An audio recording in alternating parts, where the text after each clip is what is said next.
Is National Breast Cancer Awareness Month. Statistics reveal that 1 in 28 South African women will be affected with this type of cancer in their lifetime. Early detection is most important to successfully treat the disease. Well, let's find out some more. I'm joined by the chair of the Breast Imaging Society of South Africa, Jackie Smilge. Jackie, a very good evening and thanks for your time. So I think for years we've been going on about just what we need to do, that breast cancer affects men and women. Everyone is susceptible to it. Are we doing right by ourselves? Though, are people going to have those mammograms? Are they watching just, whatever else it is that they need to be doing to make sure that they can catch this in time? I think certainly the awareness of breast diseases has increased in the last few years, but we still have to bring it to a lot of people who are out there and don't seek treatment early enough. It is a rising epidemic, as you say. It's going to affect 1 in 28, and figures are as high as 1 in 8 in the urban areas in South Africa. And certainly it affects men and women, as you say, and the key to good treatment and good prognosis is certainly early detection. And we need to encourage all women to seek help for any form of breast problems, no matter what their age. So often we get to see young girls who've been told not to worry because they're too young to have breast cancer. But unfortunately, in my setting, I work in the Charlotte Maxeke Hospital in Johannesburg. We're seeing a lot of young people under the age of 30 with breast cancer.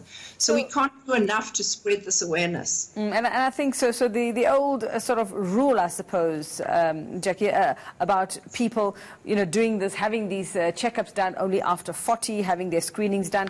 We need to actually start much younger now.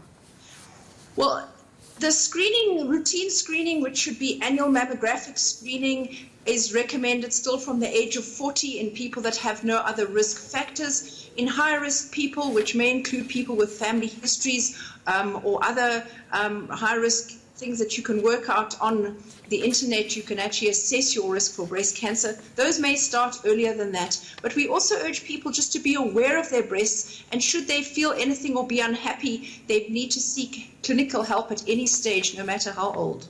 So you have mentioned some of those who are most at risk. Give us an idea of who else, because the list is quite long here, Jackie, from what I'm looking. It's not just those who have a history.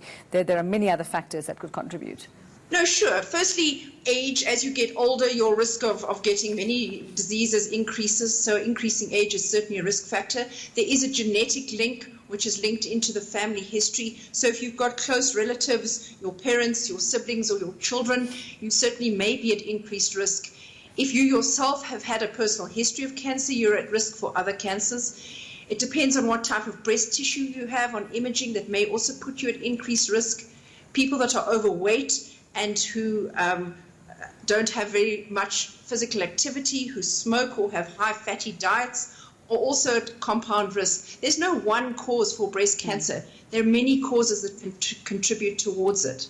And unfortunately, we often see about 60% of breast cancers actually present in people who are perceived to have no risk factors. So it's not only those people with those risk factors that should be cautious. And Jackie, I mean, now, we hear breast cancer. A lot of people think, oh my goodness, this is the end. But it's not necessarily a death sentence. I have friends, female friends, and some of them finding out, just early 40s as well. Some of them finding out in their 20s.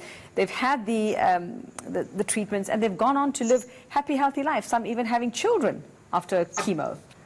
Absolutely. With early detection, we're finding it in the very young stages of its development, and the chance of a cure is very high. Also, don't forget, breast cancer is a term that's applied to many forms of the disease. There are different types of cancers with different profiles. So cancer for one individual may not be the other individual's experience of cancer. It's a very personalized disease, and we get very good treatment results nowadays with early detection. All right, thanks very much for that. Chair of the Breast Imaging Society of South Africa, Professor Jackie Smilge there, just reminding us of the little things we need to do that can prevent just the worst from happening to us. Looking